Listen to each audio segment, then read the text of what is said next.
안녕하세요. 주식조아입니다. 오늘은 그 주식을 이제 매수를 시작하고 이제 주식 투자를 시작하게 되면 한 번쯤은 고민을 하시게 되는 사항인데요. 내가 이제 포트폴리오를 어떻게 구성을 할 것인가 이 부분에 대해서 한번 제 경험을 토대로 이야기를 해보고자 합니다. 이제 포트폴리오를 구성한다고 사람들이 많이 이야기를 하는데요. 이제 포트폴리오를 구성할 때 얼마나 많은 종목을 가지고 포트폴리오를 구성을 할 것인가 이거에 대해서 종목 수에 대한 관점을 가지고 이야기를 해보고자 합니다. 먼저 저 같은 경우도 이제 크게 뭐 종목 수를 가지고 나누면 이제 종목 같은 경우는 1개, 5개, 10개, 30개, 뭐 사람마다 더 다양하게 구성이 되겠지만요. 요 정도로 구성이 될 수 있을 거라고 생각합니다.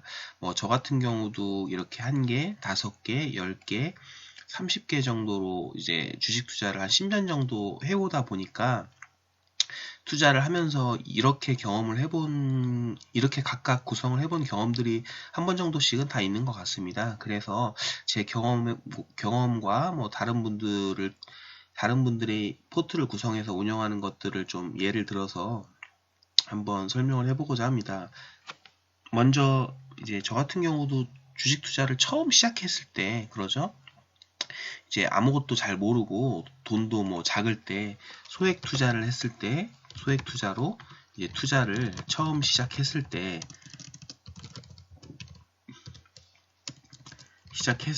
이렇게 1개 정도의 뭐 회사에 대해서 처음으로 시작을 했던 것 같습니다. 예를 들어서 뭐 저 같은 경우는 뭐 그때 처음 이제 주식 투자를 시작했을 때 100만 원 정도의 금액으로 투자를 했는데요.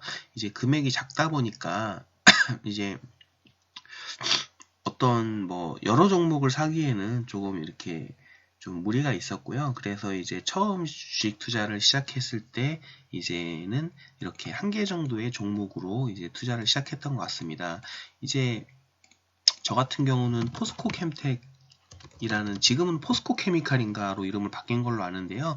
이 포스코 캠텍이라는 주식을 처음 매수를 시작을 했고, 뭐 재무제표나 이런 것들이 좋아가지고 투자를 했고, 아마 한 6개월 정도 투자를 해서 20, 30% 정도의 수익을 보고 나왔던 것 같습니다. 근데 이제 지금 뭐 주식을 처음 시작하시고 너무 다 이제 투자 금액이 뭐 100만 원 이하의 소액이다 이렇게 되는 경우에는 뭐 1개나 또는 2개 이 정도의 금액 회사를 포트폴리오를 1~2개 종목 정도로 구성하시는 것도 괜찮을 거라고 생각합니다. 그리고 처음에 이제 주식 투자를 시작하시면서 뭐 100만 원, 100만 원 이하의 금액을 투자하시는 데 있어서 뭐 5종목, 10종목 이렇게 투자를 하게 되면 이제 투자 금액이 뭐 한 종목당 뭐 10만 원, 불과 5만 원 이렇지 않습니까? 그렇기 때문에 뭐 일부 큰 주식 같은 경우는 뭐 1개 주식도 10만 원이 넘는 경우가 많기 때문에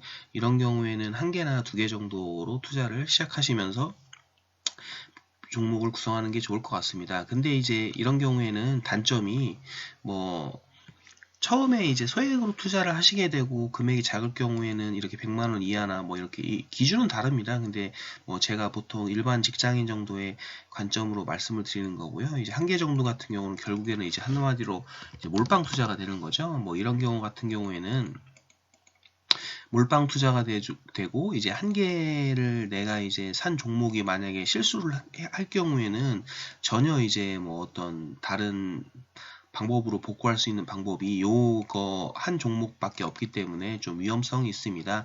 이제 그런 것들이기 때문에 뭐 투자를 계속 진행하시거나 이러면서 이런 포트폴리오를 1개 또는 2개를 유지하시는 거는 조금 위험한 것 같습니다. 그래서 이제 처음에 100만 원 이하에 또는 뭐 주식 투자를 처음 시작하시면서 2, 30만 원이나 50만 원 정도로 주식 투자를 처음 시작하실 때나 보통 이렇게 1개, 2개 종목 정도 투자를 하시게 되는 것 같고요.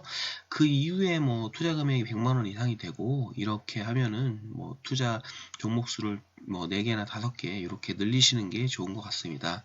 그리고 보통 이제 이렇게 투자를 하시다가 이제 보통 5개 정도로 투자를 하시게 되거든요. 5개 정도를 투자하시게 되면 이제 한 개당 종목 비중이 한 20% 정도가 되게 됩니다.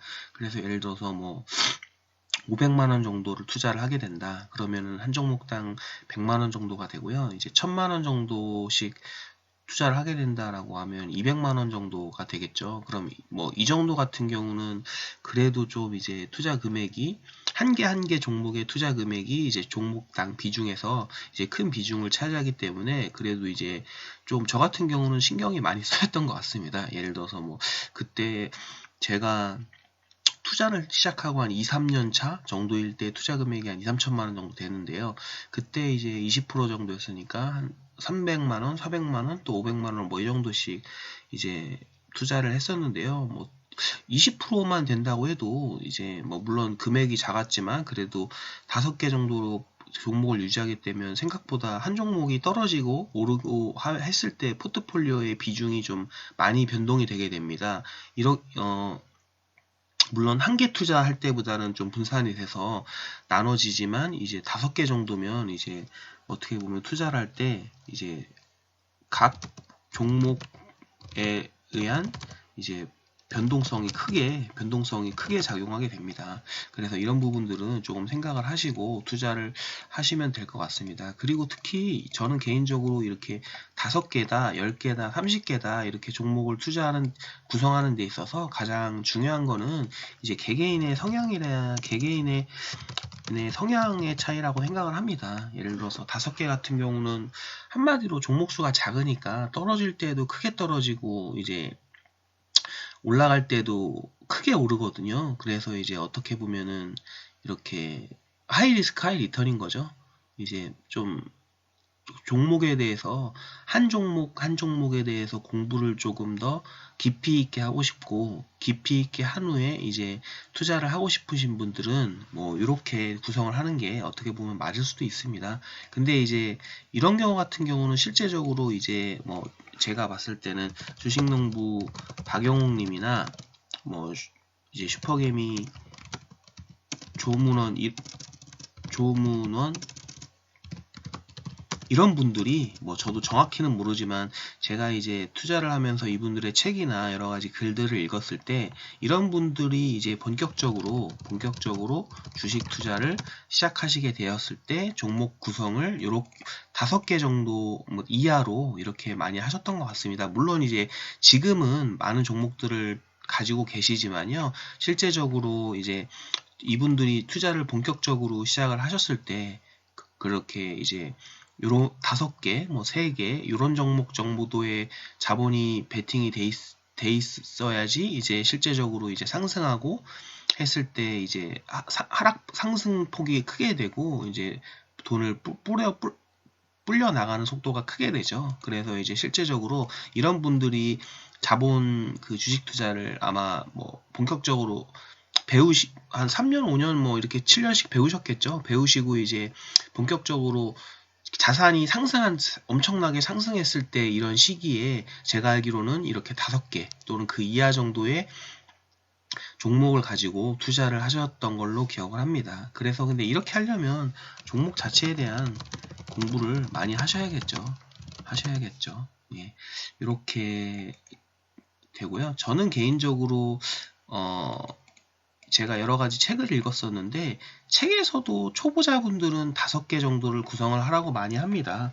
왜냐하면은 또 초보자분들은 너무 많은 종목들을 이제 투자하게 되면 그런 그 회사 각각에 대한 뭐 분기 분석이나 분기별로 이제 종목에 대한 그런 실적이 나오니까 그런 걸 분석을 해야 되지 않습니까? 그런 것들을 팔로우하고 회사의 변동사항을 체크하기 위한 적정 종목 수가 이제 보통 5개 정도로 많이 이야기를 하거든요. 그래서 이제 이론적으로 책에서는 초보 주식 투자에 대해서는 5개 정도를 많이 이제 많이 권유를 합니다. 이 정도 이상의 종목에서는 이제 좀 어떻게 보면은 회사의 이익이나 성장을 추적하기가 관리하기가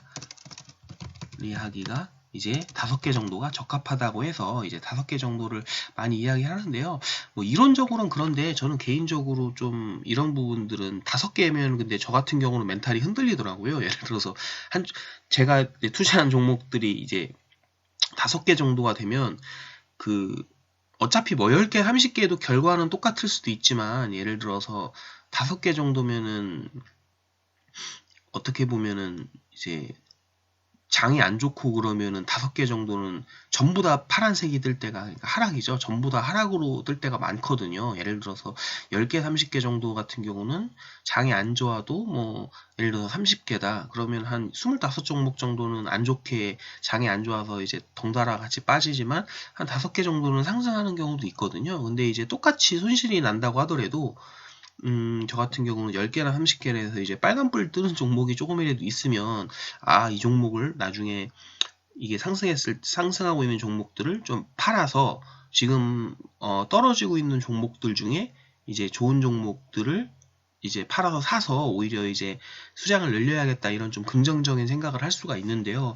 뭐 5개 종목 같은 경우는 뭐 장이 좋을 때는 이제 다 빨간색으로 뜰 수도 있지만 다 장이 안 좋으면 대체적으로 다 파란색이 뜨는 경우가 많거든요. 하락을 하는 경우가 많아서 멘탈적인 문제 같은 것들이 좀 힘들어가지고 저는 5개 종목 정도로 이제 저 같은 경우는 제 성향에서는 좀 하는 것은 좀 맞지 않았습니다. 그래서 이런 부분들은 좀 생각을 해보셔야 할 것 같고요. 근데 이제 뭐 그런 부분에는 좀 동의를 합니다. 저도 이제 어느 정도 공부를 좀 하셔가지고 이제 큰 이익을 좀 보시려면 요 정도 5개 정도 의 종목 구성을 해야 그래도 이제 자산이 좀 이렇게 불어나지 않나라는 생각을 가지고 됩니다.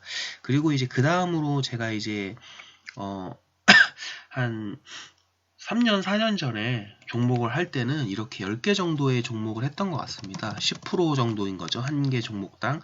10% 정도면은 저는 어떻게 보면은 이제 변동성, 이게 각 종목에 의한 변동성은 많이 줄어든 상태라고 생각을 합니다. 각 종목에 대한 변동성은 많이 좀 줄어드는 상태이고요.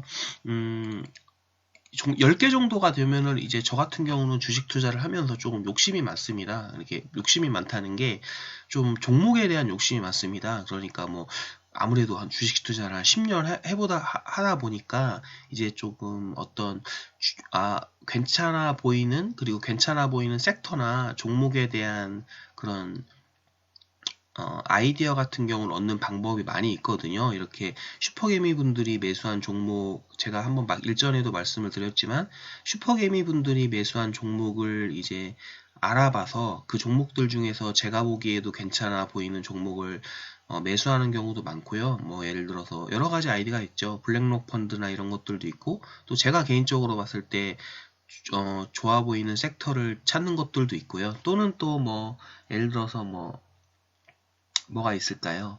그 펀드나 메리츠 펀드나 신용자산운용 뭐 이런 펀드들이 괜찮아 보이는 펀드들이 공통으로 다 많이 매집하고 있는 그런 종목들을 이제 찾아가지고 매집하는 경우도 있고요. 그래가지고 이때는 한 10개 종목, 3년 정도 4년 정도 전에는 10개 정도의 종목들을 좀 매수를 했던 것 같고요. 이런 경우 같은 경우에는 그래도 조금 어느 정도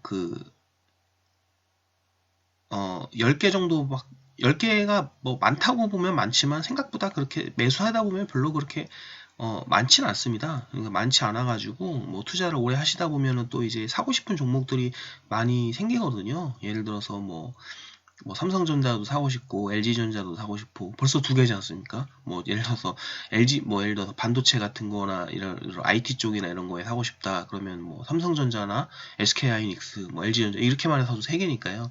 10개 정도만 해도 이제 어떤 상승에 대한 5개 정도는 아니지, 5개에 비할 바는 아니지만 10개 정도만 사도 이제 상승에 대한 것들은 충분히 누리실 수 있거든요. 뭐 10% 정도면, 한 종목이 상승하게 되면 그래도 포트가 상승하는 비중이 좀 어느 정도 크고요.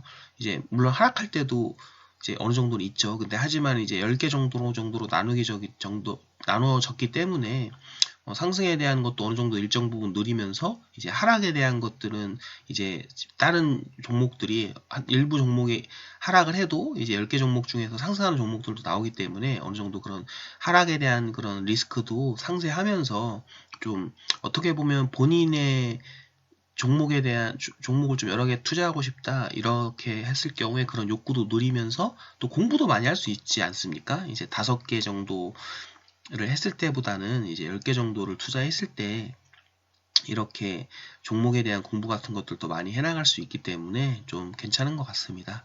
근데 솔직히 말씀드려서 저는 좀 이제 성격이 좀 되게 이제 저 같은 경우는 투자를 해보니까 되게 이게 어떻게 보면은 소심하고 이제 어떻게 보면은 좀 보수적인 투자를 할 때 좀 마음이 놓였던 것 같습니다. 그래서 저는 어떻게 보면 10개도 조금 멘탈이 흔들리더라고요. 저 같은 경우는 10개 종목도 많이 흔들리고 이제 그래서 저 같은 경우는 30개 정도의 종목을 보유하고 있습니다. 예를 들어서 뭐 제가 블로그에 소개해드린 분들은 알겠지만 뭐 그런 식으로 보유를 하고 있습니다. 제 블로그 같은 거에 보시면 미니 포트폴리오라고 해서 물론 이제 금액 자체는 아주 작지만 제 본 계좌에 비해서는 매우 작은 편이지만 그런 종목 구성들과 비슷하게 이제 종목을 구성하고 있습니다. 30개 정도 종목을 보유하고 있다면 야 이거 너무 많은 거 아니냐라고 말씀을 하신대요. 근데 이게 좀 보기에 따라서 예를 들어서 다른 것 같습니다. 이게 무슨 말을 하는 거냐면요. 저 같은 경우는 이런 식으로 투자를 합니다. 예를 들어서 뭐 증권주를 투자를 하고 은행주, 자동차, 철강 뭐 그렇죠. 이렇게 투자를 하는데요. 뭐 30개 종목이면 뭐 엄청 많은 거 아니냐라고 생각하실 수도 있는데 30개 종목을 보유하고 있지만 실제적으로 섹터로 따지면 한 10개 정도인 거든요. 이게 무슨 말씀이냐면 저 같은 경우는 뭐 바이오 뭐 이렇게 보죠. 뭐 이렇게 이거랑 또 뭐가 있을까요? IT가 있겠죠. IT 같은 거, 뭐 IT나 뭐 4차 산업, 그 다음에 뭐 재지, 뭐 이렇게 있다고 하면 저 같은 경우는 이 30개라고 해도요. 이게 제가 이제 앞으로 좀 좋게 보는 섹터들입니다. 그러면 예를 들어서 증권주면 삼성증권, 미래에셋대우, 그 다음에 메리츠, 종금, 그 다음에 뭐 은행주다. 그럼 KB금융, 그 다음에 뭐가 있죠? 저도 이제 하도 오래전에 사서 기억도 안 나네요. KB금융, 우리은행, 뭐 이런 식으로죠. 자동차, 현대차우, 기아차, 모비스. 철강은 이제 포스코, 현대제철, 동국제강. 바이오는 뭐 유한양행, 보령제약, 부강약품, 삼성전자우, LG전자, 제지, 수출포장, 아세아제지, 뭐, 그 다음에 뭐, 기타 뭐가 있을까요? 기타 뭐, BYC나 뭐 이런 식으로 보유를 하고 있거든요. 그러니까 무슨 말이라면 저 같은 경우 제가 예전에 제 투자 철학에서 말씀을 드린 것처럼 이게 제가 보고 있는 좋은 섹터들입니다. 그래서 섹터들이면 근데 저 같은 경우는 투자를 하다 보니까 그런 경우가 많습니다. 예를 들어서 제가 2년 3년 전에 유가가 되게 바닥일 때 이제 유가 관련주들을 찾아봤거든요. 그때 이제 제가 이제 투자를 좀 고려했던 회사들이 코엔텍이나 KG ETS나 뭐 이런 회사들이었습니다. 아시는 분들은 아시겠지만 이제 코엔텍이나 KG ETS 이런 회사들이 어떤 회사들이냐면요. 이제 공단이나 뭐 예를 들어서 울산이나 이런 데 여러 가지 공단들이 많지 않습니까?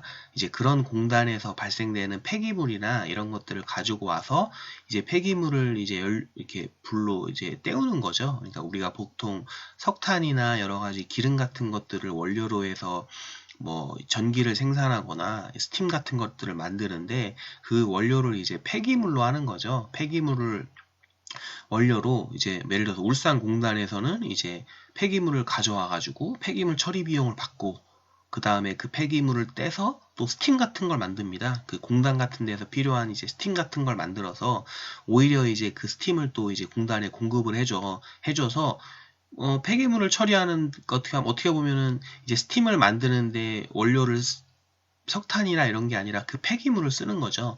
그 폐기물을 갖고 와서 처리 비용도 받고 그 폐기물을 이제 원자재를 그 스팀을 만드는데 필요한 원료를 돈을 주고 사오는 게 아니라 돈을 받고 이제 갖고 와가지고 이제 그거를 태워가지고 이제 만들어진 스팀을 이제 공단에 공급해서 가지고 돈을 받는 이런 업체들이었거든요. 근데 이제 이런 업체들이 2, 3년 전에 이제 뭐가 안 좋았냐면 이제 유가가 되게 하락했습니다. 그러니까 무슨 말이냐면 이제 기름이나 원래 석탄 이런 것들을 떼도 그렇게 스팀이나 이런 것들을 만들 수 있지 않습니까? 근데 이제 보통 이제 그런 기름값이 비싸니까 이제 폐기물 같은 것들을 이용해서 그렇게 스팀을 만들어내는 게 조금 이제 경쟁력이 있는 건데 이제 기름값이 너무 싸버리면 차라리 기름 갖고 그냥 떼면 되는데 못하러 이제 그런 것들이 있지 않습니까? 그래서 이제 단가가 맞지 않아서 이제 좀 그런 회사들이 어려웠었는데요. 근데 이게 사실 유가가 저도 이제 그때 뭐 너무 하락을 많이 한 상태에서였고 이제 앞으로는 유가가 더 이상은 이제 하락하지 않고 상승으로 돌아설 거라고 생각을 했기 때문에 이제 이런 회사들이 이제 그때 이후로 이제 바닥을 쳤다 이제 올라설 거다 이런 그 생각으로 투자를 했는데 이게 그런 경우가 많습니다. 저 같은 경우는 그래서 제가 처음에 이제 산 회사가 KG ETS였거든요. 근데 KG ETS였는데 이제 좀 관련주들에 대해서 공부를 하고 막 그러다 보니까 이제 느끼는 게 그 뭐 여러 사람분들이 이제 투자를 저와 비슷한 관점을 갖고 이제 투자를 하시는데 이제 그런 분들은 또 KGETS가 아니라 코엔텍을 또 좋게 보시는 분들도 많더라고요. 그래서 이제 저 같은 경우는 뭐 가끔가다 이제 보면은 이제 어느 정도 투자를 오래 했고 이제 주식 전반 그런 흐름 같은 것들은 또 여러 매체나 루트를 통해서 아는 경우가 많은데 이제 그런 어떤 회사가 그 섹터 중에서 어떤 회사가 전체적으로 많은 이득을 볼 것인 거라는 종목을 찍는 거에는 조금 이제 좀 미숙한 부분이 많이 있더라고요. 그래가지고 저 같은 경우는 차라리 그런 경우 같은 경우는 뭐 1등, 2등, 3등 업체를 그냥 다 삽니다. 다 사면은 이제 전반적으로 그 섹터 자체가 좋아지기 때문에 뭐 2등, 3등 업체를 산다고 해서 나중에 이제 2등, 3등 업체도 이제 손해를 보진 않거든요. 그 상승의 폭이 줄어드는 거지 손해를 보진 않는 편이고 뭐 1등 업체도 제가 비중이 좀 1등 업체만 투자했을 때보다는 비중이 작겠지만 이제 상승폭이 작겠지만 2, 3등을 같이 샀으니까요. 근데 이제 뭐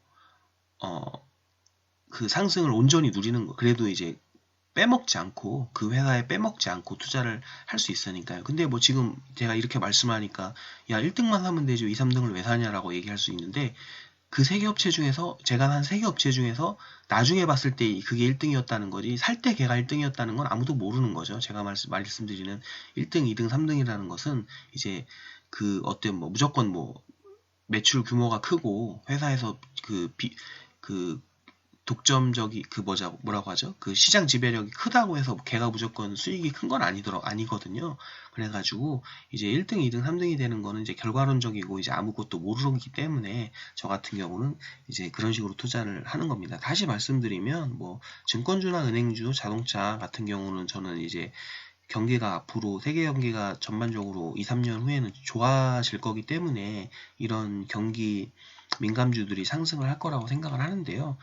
근데 뭐 제가 이제 그런 정도의 안목 정도는 있는 것 같은데 이제 실제적으로 이제 봤을 때 그럼 증권 중에서 그 많은 증권사 중에서 누가 갈 거냐 이제 그거는 이제 좀 제 개인적으로는 능력으로는 좀 골라내는데 이제 아무래도 회사도 다니면서 투자를 하기 때문에 어려움이 있습니다. 그래서 뭐 이런 경우 같은 경우는 뭐 이렇게 제가 보기에 증권사 중에 뭐 좋아 보이는 종목들을 그냥 다 사는 거죠. 뭐 이렇게 하면은 뭐 한두 개는 걸립니다. 무조건 뭐 이게 뭐 근데 뭐 이렇게 제가 말씀을 드리면 뭐 어떤 분들은 그렇게 생각하실 수도 있죠. 이게 너무 뭐 마구잡이로 하는 투자 아니냐라고 생각을 하실 수 있는데, 글쎄요, 그거는 뭐 사람마다 좀 다른 것 같습니다. 저도 예를 들어서 뭐 증권주가 갈 것 같은데, 그 중에서 이제 이런 여러 가지 증권 중에서 뭐가 이제 대장이 될 거냐라는 것들을 뭐 많은 분들이 이제 골라내기 위해서 여러 가지 작업들을 하는 것 같습니다. 각각의 회사에 대해서 공부를 하고, 각각의 회사의 뭐 장점이나 단점, 그 다음에 각각의 증권사들의 특징에 대해서 공부를 하고 뭐 고르셔서, 그게 뭐 맞으시는 분들도 많이 봤는데요. 근데 뭐 솔직히 맞으시는 분들도 그분들이 분석한 그 이유 때문에 맞는 경우도 있고 그렇지 않은 경우도 있거든요. 뭐 그래서 저 같은 경우는 그렇게 하는 것보다 뭐 제가 좀 덜 먹더라도, 예를 들어서 뭐 제가 이렇게 4개 샀는데 실제적으로 가장 이제 나중에 봤더니 실제적으로는 삼성증권이 내장이었어요. 그래가지고 이제 제일 많이 상승을 한 게 삼성증권이었죠. 근데 뭐 그건 아무도 모르는 거거든요. 제가 뭐 미래에셋대우를 택했으면 그거는 뭐 삼성증권 안 샀으니까 혜택을 못 보는 거고요. 근데 저는 수익을 좀 포기하더라도 삼성증권을 온전히 삼성증권으로만 샀을 때의 보다는 수익이 적겠지만, 뭐 이렇게 구성하게 되면, 그리고 전반적으로 이 섹터가, 제가 말한 이 섹터가 가는 걸 찍은 게 어느 정도 일치했다면, 삼성증권이 예를 들어서 뭐 3배 간다 그러면 얘네 미래에셋대우나 이런 애들도 뭐 2배나 1.5배 정도는 갑니다. 최소한 상승을 하기 때문에 어느 정도 손실에 대한, 그러니까 수익을 좀 포기하더라도 그런 걸 놓치지 않는 거죠. 대장주를 놓치지 않는 거기 때문에. 그래서 저는 이런 식으로 투자를 하고 있습니다. 그래서 뭐 종목수는 30개 정도를 투자한다고 하지만 실제적으로 이런 식으로 섹터를 이제 구분해서, 섹터로 따지면 몇 개 안 되거든요. 하나, 둘, 셋, 넷, 다섯, 여섯, 일곱, 8개에 아마 뭐 기타적으로 투자하고 있는 것들까지 다 해도 아마 뭐 10개에서 13개 정도일 겁니다. 뭐 그리고 이제 뭐 이렇게 30개 종목 정도 중에서 이제 비중이 작은 것들은 보초별 개념으로 들어가 있는 것들도 있고요. 예, 그래서 이렇게 종목 수를 가지고 포트폴리오를 구성하는 거에 대해서 말씀을 한번 드렸습니다. 그래서 오늘은 이제 포트폴리오를 구성할 때 있어서 종목 수의 관점에서 한번 이야기를 말씀드렸고요. 다음에는 이제 그 포트폴리오를 구성할 때 주의해야 할 사항 같은 것들을 한번 이야기해 보도록 하겠습니다. 예, 감사합니다.